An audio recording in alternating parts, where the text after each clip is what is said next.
The gentleman from Oregon is recognized for such time as he may consume. I thank you, and I thank my colleagues on both sides of the aisle on the Energy and Commerce Committee and our new chair of the Subcommittee on Communications and Technology, Ms. Blackburn, and the new ranking member on the committee, Mr. Doyle.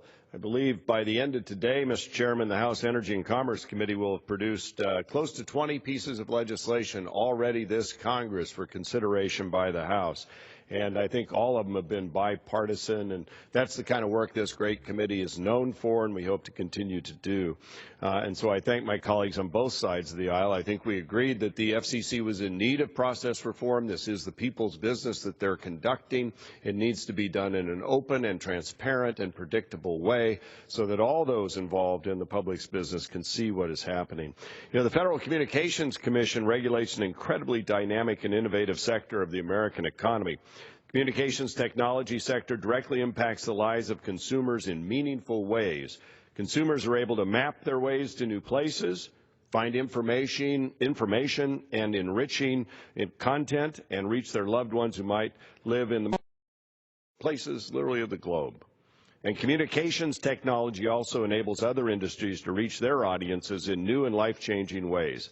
Healthcare, finance, manufacturing, agriculture. All of these industries are leveraging communications technologies in ways to better serve the American consumer. It's essential that we do as much as we can to protect and promote innovation in this sector of the economy.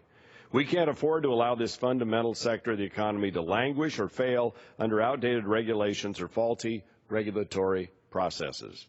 That's why the Committee on Energy and Commerce is focused on improving the processes at the FCC so that it operates in an effective and transparent manner. This bill represents the fourth time, as you've heard, that we've brought a measure to this House floor that seeks to improve the way the FCC conducts its business. Last Congress, as chairman of the Subcommittee on Communications and Technology, process reform was a priority, and it still is. I'm committed to continuing the reform effort by supporting this legislation once again. You know, over the years, we've worked closely across the aisle to formulate a bipartisan compromise piece of legislation that addresses many of the concerns that we all share. Whether it's creating certainty for regulated industries by requiring shot clocks and deadlines, or protecting consumers by prohibiting data dumps at the 11th hour, or empowering all commissioners by creating a tool for a bipartisan majority to bring an item up for a vote at the FCC.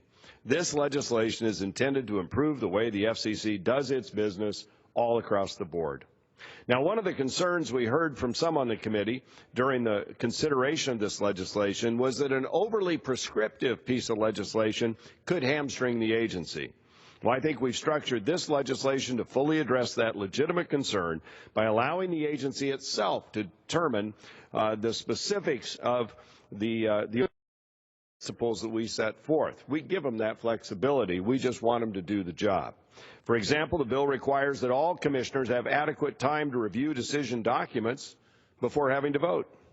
However, we allow the agency to determine what the adequate amount of time is through a rulemaking process that will generate input from the industries, the consumers, the stakeholders, and ultimately that should result in a commission decision that reflects the way that the agency can best function. I think it's important to note that we're still extremely committed to these important reforms, even though we've seen a change in administrations and we'll see a new chairman. Process reform is not about political ideology or partisan rancor. Rather, it's about ensuring that government continues to work for the people. I'm hopeful that this legislation will reach the President's desk and result in a better, more efficient, more transparent Federal Communications Commission, the kind of regulator that the most innovative and dynamic sector in the world deserves. Thank you, Mr. Speaker, and I return the balance of the time. The gentleman reserves the balance of his time for